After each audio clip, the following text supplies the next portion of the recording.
Assalamualaikum warahmatullahi wabarakatuh. Sahabat kepoin Islam yang beriman, pernahkah mendengar seorang tokoh bernama Amr bin Al-Jamuh? Orang tua yang bertekad menginjak surga dengan kakinya yang pincang. Amr bin Jamuh adalah salah seorang pembesar Yathrib pada zaman jahiliyah. Dia juga merupakan pemuka Bani Salamah. Dia juga terkenal sebagai salah satu tokoh Madinah yang penderma dan memiliki kehormatan diri tinggi.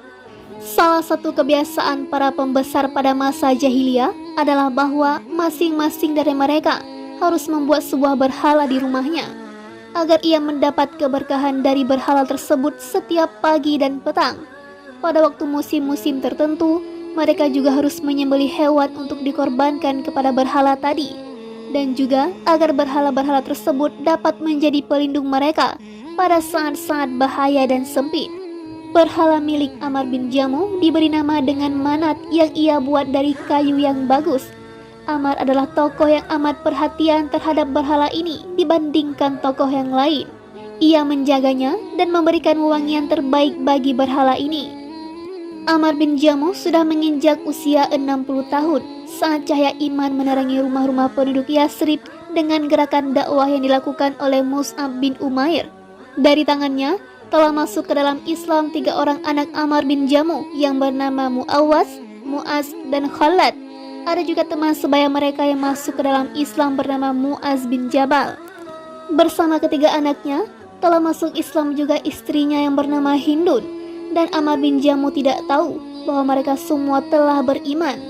Hindun, istri Amr bin Jamuh, melihat bahwa kebanyakan penduduk Yathrib telah memeluk Islam dan tidak ada seorang pembesar Madinah pun yang tetap berada dalam kemusyrikan selain suaminya dan beberapa orang yang mengikutinya. Istrinya berharap agar Amr bin Jamuh mati dalam keadaan kafir dan masuk ke dalam neraka.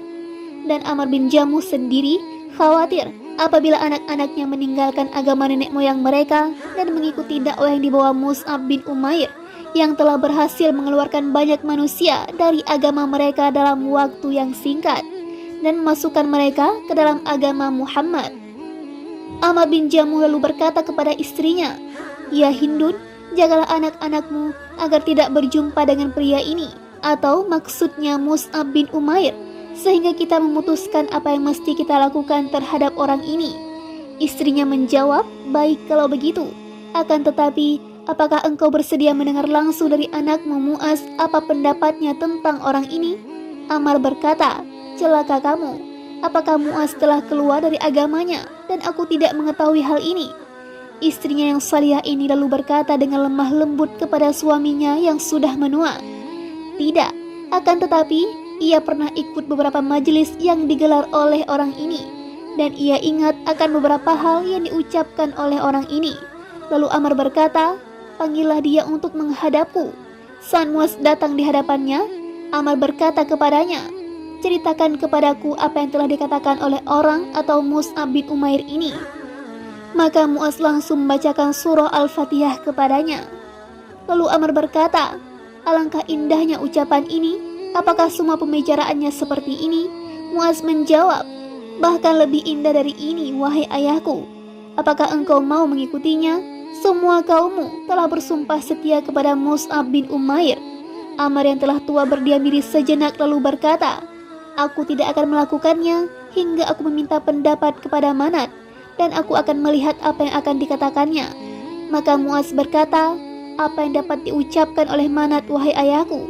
Dia hanyalah sebuah kayu yang tuli, tidak dapat berpikir dan berbicara." Amr pun berkata dengan sengit, "Aku katakan kepadamu bahwa aku tidak akan mengambil keputusan sebelum bermusyawarah dengannya." Lalu Amr bin Jamuh datang menghadap Manat. Kebiasaan mereka kaum jahiliyah adalah jika ingin berbicara dengan berhala, mereka berdiri di belakang seorang wanita tua, sehingga wanita tua tadi akan memberikan jawaban seperti yang diilhamkan oleh para berhala dalam dugaan mereka. Kali ini Amr berdiri tegak lurus di hadapan Manat. Ia bertumpukan pada kakinya yang sehat. Kaki Amr yang satunya lagi amat pincang. Amr memuji Manat dengan pujian terindah, lalu berkata, "Ya Manat, tidak disangsikan bahwa kau telah mengetahui orang yang datang dari Mekah dan berdakwah di negeri kita. Tiada yang ia kehendaki selain keburukan saja. Ia datang ke sini untuk menghalangi kami dari menyembahmu. Aku tidak mau bersumpah setia kepadanya, meski aku mendengarkan betapa indah ucapannya, hingga aku bermusyawarah terlebih dahulu kepadamu. Berilah pendapatmu kepadaku. Namun Manat tidak berkata sepatah kata pun kepada Ammar. Lalu Ammar berkata, mungkin engkau telah murka. Aku tidak akan melakukan apapun yang dapat membahayakanmu setelah ini. Akan tetapi tidak menjadi masalah. Aku akan membiarkanmu sendiri dalam beberapa hari ini hingga amarahmu menjadi reda. Anak-anak Ammar bin Jamuh mengerti betapa ayah mereka begitu cinta kepada berhalanya yang bernama Manat. Dan kecintaan tersebut semakin bertambah dengan berjalannya waktu. Akan tetapi mereka menyadari bahwa ayah mereka mulai ragu akan kehebatan Manat dalam hatinya. Dan mereka juga sadar bahwa mereka harus mengubah pengaruh Manat ini dari hati ayahnya. Dan itulah cara satu-satunya menuju iman. Pada suatu malam, anak-anak Ammar bin Jamuh bernama Mu'az bin Jabal mendatangi Manat. Mereka membawa Manat dan memasukkannya ke dalam sebuah lubang di Bani Salamah, tempat mereka membuang sampah. Mereka pun kembali ke rumah masing-masing tanpa ada seorang pun yang mengetahui ulah mereka. Begitu pagi datang menjelang, Ammar pergi dengan langkah pasti untuk memberikan salam kepada berhalanya. Namun sayang, kali ini ia tidak menjumpainya. Ia langsung berseru, celaka kalian. Siapa yang telah berani melakukan nista kepada Tuhan kita malam tadi? Tidak ada seorang pun yang mengaku.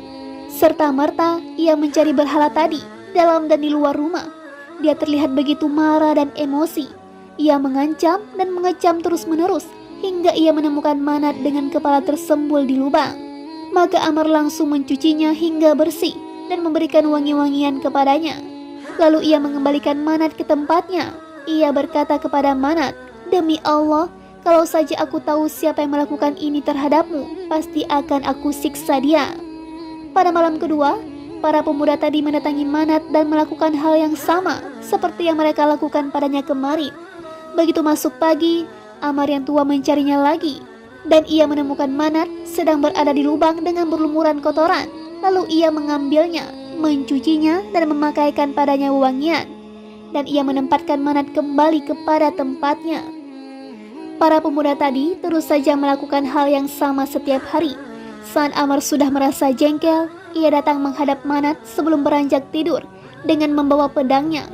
Dan pedang tersebut ia gantungkan ke kepala Manat. Lalu ia berujar, ya Manat, demi Allah aku tidak tahu siapa yang melakukan hal ini sebagaimana kau melihatnya. Jika kau mampu, tolaklah kejahatan dari dirimu ini. Bawalah pedang ini bersamamu. Setelah merasa nyaman, Ammar pun berangkat tidur. Begitu para pemuda tadi merasa yakin bahwa ayah mereka yang tua, Ammar sudah terlelap tidur, maka serta-merta mereka langsung berhambur menuju berhala tadi. Mereka melepas pedang dari leher berhala dan mereka membawa keluar berhala tersebut. Mereka mengikatkan Manat dengan tambang kepada seekor anjing yang telah mati. Mereka lalu melemparkan keduanya ke dalam sumur Bani Salamah, di mana mengalir dan berkumpul di dalamnya kotoran dan sampah. Begitu Ammar yang tua terjaga dan dia tidak mendapati berhalanya, ia pun pergi untuk mencarinya. Ia mendapati bahwa Manat sedang tertelungkup wajahnya dalam sumur dan terikat dengan seekor anjing yang telah mati. Pedang yang ada bersama Manat telah diambil. Kali ini Ammar tidak mengeluarkan Manat dari lubang. Ia membiarkan Manat di tempatnya. Lalu ia berujar, demi Allah, bila engkau adalah seorang Tuhan, tidak mungkin engkau terikat bersama anjing di tengah sumur. Tidak lama kemudian ia masuk ke dalam agama Allah. Ammar bin Jamuh merasakan manisnya iman yang membuat ia menyesal atas setiap saat yang dilaluinya dalam kemusyrikan. Ia masuk ke dalam agama yang baru dengan jiwa dan raganya. Ia mendedikasikan jiwa, harta, dan anaknya untuk taat kepada Allah dan Rasul-Nya. Tidak lama berselang, maka meledaklah perang Uhud. Ammar bin Jamuh menyaksikan para putranya sedang bersiap-siap untuk menghadapi para musuh Allah. Ia mendapati mereka setiap pagi dan petang bagaikan para singa di tengah hutan. Mereka begitu semangat untuk mendapatkan kesyahidan dan meraih ridha Allah. Kondisi ini membuat ia turut bersemangat. Ia bertekad untuk berangkat bersama mereka, berjihad di bawah panji Rasulullah SAW. Akan tetapi, anak-anaknya bersepakat untuk menghalangi ayah mereka untuk melaksanakan niatnya. sebab ayahnya adalah seseorang yang amat tua renta. Ditambah lagi kakinya amat pincang, padahal Allah Subhanahu wa taala sudah memberikan dispensasi baginya. Maka anak-anaknya berkata kepada Ammar, "Wahai ayah, Allah telah memaafkanmu. Mengapa engkau membebani dirimu sendiri, padahal Allah sudah memaafkanmu?" Maka Ammar yang tua renta pun menjadi amat berang.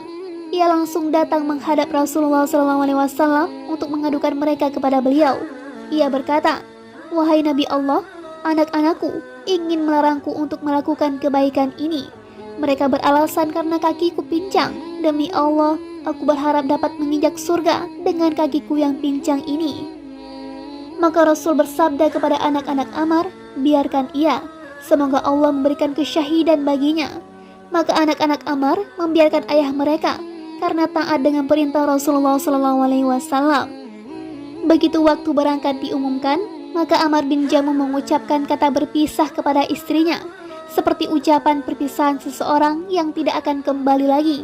Ia lalu menghadap kiblat dan mengangkat kedua telapak tangannya ke arah langit seraya berdoa, "Ya Allah, berikanlah aku kesyahidan dan jangan kembalikan aku kepada keluarga lagi dengan rasa putus asa." Lalu ia berangkat dengan dilindungi oleh ketiga anaknya dan pasukan yang banyak dari Bani Salamah. Saat peperangan berkecamuk dengan sengit dan manusia sudah mulai terpisah dari barisan Rasulullah SAW, Ammar bin Jamuh terlihat pada barisan pertama. Ia melompat dengan kakinya yang sehat sambil berseru, "Aku merindukan surga, aku merindukan surga." Dan di belakangnya terlihat anaknya yang bernama Khalad. Kedua anak beranak tersebut membebatkan pedang mereka seraya melindungi Rasulullah dari musuh hingga keduanya tersungkur sebagai syahid di medan laga. Jarak kematian sang anak dari ayahnya hanya sedikit berselang. Begitu peperangan berhenti, Rasul berdiri di hadapan para jenazah untuk menguruk tanah kubur mereka. Beliau bersabda kepada para sahabatnya, "Biarkan darah dan luka mereka, aku menjadi saksi bagi mereka semua."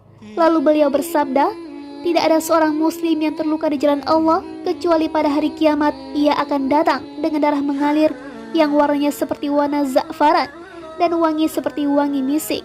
Beliau juga bersabda, "Kuburkanlah Ammar bin Jamuh bersama Abdullah bin Ammar. Mereka berdua adalah orang yang saling mencinta dan satu barisan di dunia." Semoga Allah meridai Ammar bin Jamuh dan para sahabatnya yang mati syuhada Uhud. Dan semoga Allah memberikan cahaya di kubur mereka. Amin, amin ya rabbal alamin. Wassalamualaikum warahmatullahi wabarakatuh.